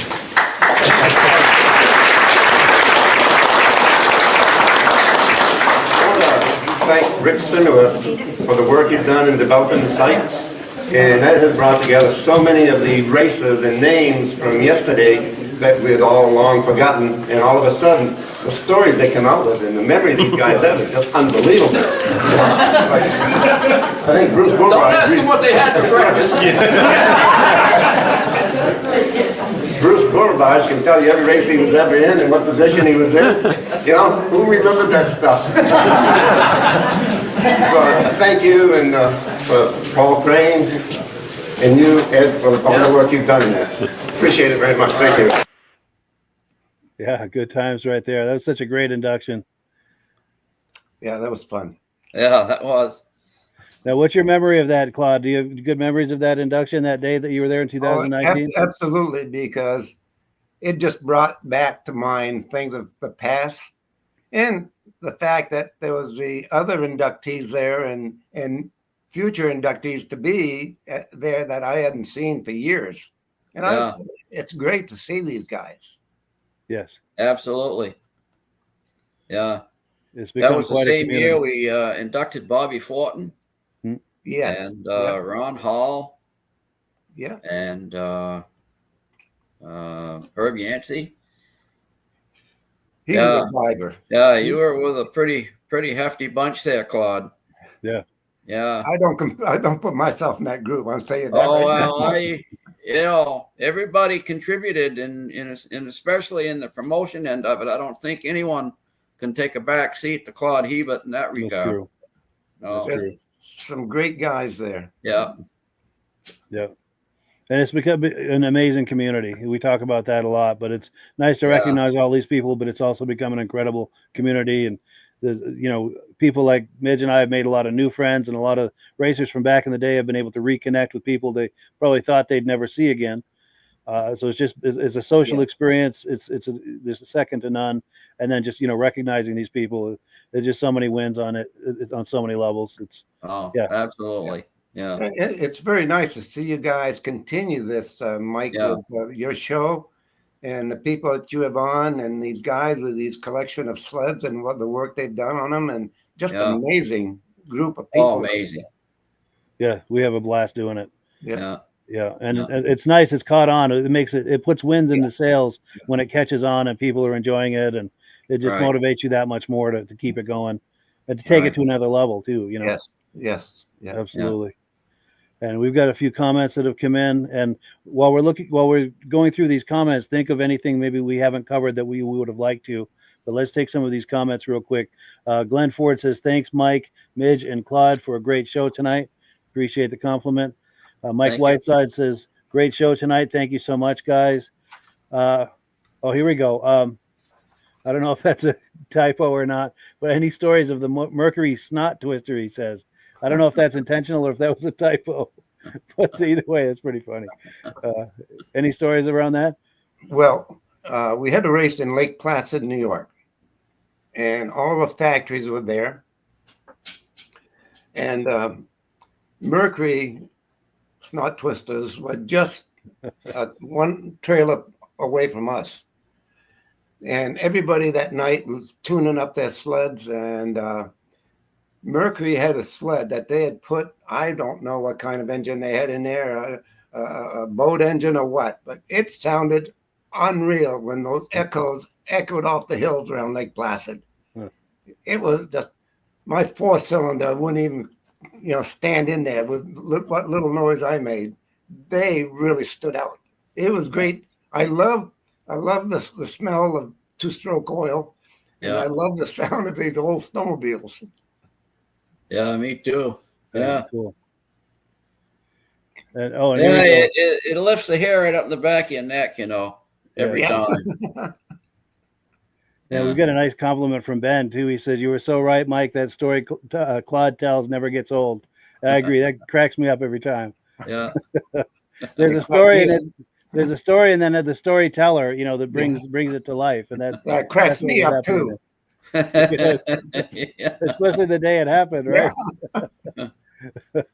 And then Brett Harp says, "When I raced, it was a big deal. We didn't have the stuff that kids have nowadays. I was only in the newspaper once. It would be common knowledge now. So many great racers." Yeah. And Max Garage says, "Is there any original video footage we can see featuring Claude's telephone pole incident? Do you know if that was on film or?" You told me one time there was a video on that, Claude. Yes, there was a guy from St. Johnsbury who took it on Super 8 or whatever, an 8mm movie camera. Yeah. And he told me, he said, "I have this whole thing on my camera." He said, "I'll send it to you." And that was the last I ever heard of it. Wow. I wish we could find that guy. He's probably gone now. I'd love to see that. Me too. I would love to get my trembling hands on that to share it on the podcast. Yeah. That's the holy grail. Yeah. A snowmobile film right there. Yes. The thrills and the spills, the agony of defeat. How does that go? The thrill, The thrill of victory, the agony of defeat. There we go. Yeah. And then Brent Harp says the 340 snow twisters were fast. They ran about as good as the 440. Yeah. They did. Yeah. Nice. Yeah, they had their year. It was excellent racing. They did, didn't they? Yeah. Yes. They went out with a bang. Yes. Yeah. Now, any final thoughts before we close? Anything we haven't covered that you would have liked to, or we're hoping to? It's everything else we've sort of highlighted everything that I wanted to go over. That photo that shows Claude on the motor ski, I think, what did you say it was at Lewiston with the pizza cutters? Oh, this one. I think Dave Scarborough Picard Downs. is right behind you. Who? That's Dave Picard. No, it isn't. No, no. I've got his name on file, but I not. thought that was Dave. No, No. that was real racing, trying to just get around the corner. Yeah. I've got you. See, you get your feet on the ground there, trying to steer with your feet a little bit. Yeah, Right. that's like they did dirt tracking with motorcycles. Yeah. Yeah. I didn't have much traction on my foot though. No. Wow. No. Crazy. Well, cool. Yeah. So I guess to wind this down. Any closing thoughts, Claude? No, I've enjoyed every moment of it, you guys. It's just great to share these memories with somebody that enjoys listening to them. When Claude was here a couple of years ago, he took me out to lunch too, and thank you for that, Claude. We had fun. I'll never forget it, Midge. Nice. Yeah. And we've got a few last comments here. Oh, here we go. Super 8 projectors are hard to find. My folks have one, but the bulbs are impossible to find. Hats off to Claude in big capital letters for all the personal history. He'd like us to come. He'd like you to come back again soon, and we would like that too. Thank you. Definitely. And Brett Harp says, "Great show, guys. Never knew about you guys. Brings back great memories." Well, I'm glad you found us because this is the community. This is the place where we hang out and talk about this stuff. Yeah. You know, the guy that I've spoken to you about, Midge, and I've always wanted to see in the Eastern Snowmobile Racing Hall of Fame is Brad Hewling. Brad, we've tried. I know, and I've tried, and I've gone to his shop, and I've talked to him about it. You know, he's from Pennsylvania. He's about as good a racer as comes down the pike. The best. Yeah. Top 2%. He's in the Wisconsin Hall of Fame. Yeah. And he told me there are so many obligations. He said, I just can't spread myself any thinner. Yeah. And he said, too many obligations. And I've invited him multiple times. And I know that Bruce Bourvard had reached out to him and had no comment back. Yeah. But I know that it'd be great to get him in here because he does deserve that. Yes, he does. And anything. Yeah. This past week in the Eastern and the Wisconsin Hall of Fame, they had the hot laps of the top drivers. Yeah. And he was racing one of his sleds. Yeah. The guy was fantastic. I think we're going to have Tim Bender next year. Yeah. Yeah. I think Tim's going to be inducted. Good. Yeah. And speaking of Brad Hewlings, if anyone has contact with him, we would love nothing better than to bring him on here one night to tell stories with us and visit with us. He can do that right from his home. Yeah. So he doesn't have to travel anywhere or any of these logistical, situations that could be a challenge for him. So if anyone has contact with him, maybe ask him about that and put him in touch with us. We'd love to bring him on one night to share some stories and visit with him. That'd be wonderful. Yeah. And the Midnight Blue Express. Yes. Yeah. And Midge, any closing thoughts before we go? Oh, just on cloud 9, Mike. Yes, this is one of the better ones for sure. Yeah. Well, I've certainly enjoyed it. Well, I'm glad. Yeah, thank you so much for coming on. Oh, one more comment. I hate to miss them. A fantastic show this evening, gentlemen. Look forward to more fun-filled episodes in the future. Also, our friend Ben from Vintage Mini Bike Lovers. We do the Mini Bike podcast together second Sunday of every month, 8 o'clock Eastern time, right here where you're viewing this. So if you like those old mini bikes from the 60s and 70s, you do not want to miss that. Just circle back around second Sunday of the month, 8 o'clock, right here where we're doing this. And with that, we do have to shut it down. It's kind of like a Cinderella story where at 12 o'clock, it turns into a pumpkin. Once we hit the 2-hour mark, it turns into a pumpkin. Not literally, but we get, get the plug pulled on us. So with that, I do have to close it down because we're just a few minutes away. But So- yeah, thank you for everybody, to Claude, to Midge, to the viewers. It's been a wonderful episode. This has been a great visit. I can't believe how fast 2 hours went by. Thanks Yeah. for all the great comments. Nice to see you, Claude. Same here, guys. Yes, Yeah. great to see you. Thank you All for right, doing everybody. this, Mike. Oh, my pleasure. Have a good one, everybody. Till next Okay, time. thank you. Okay.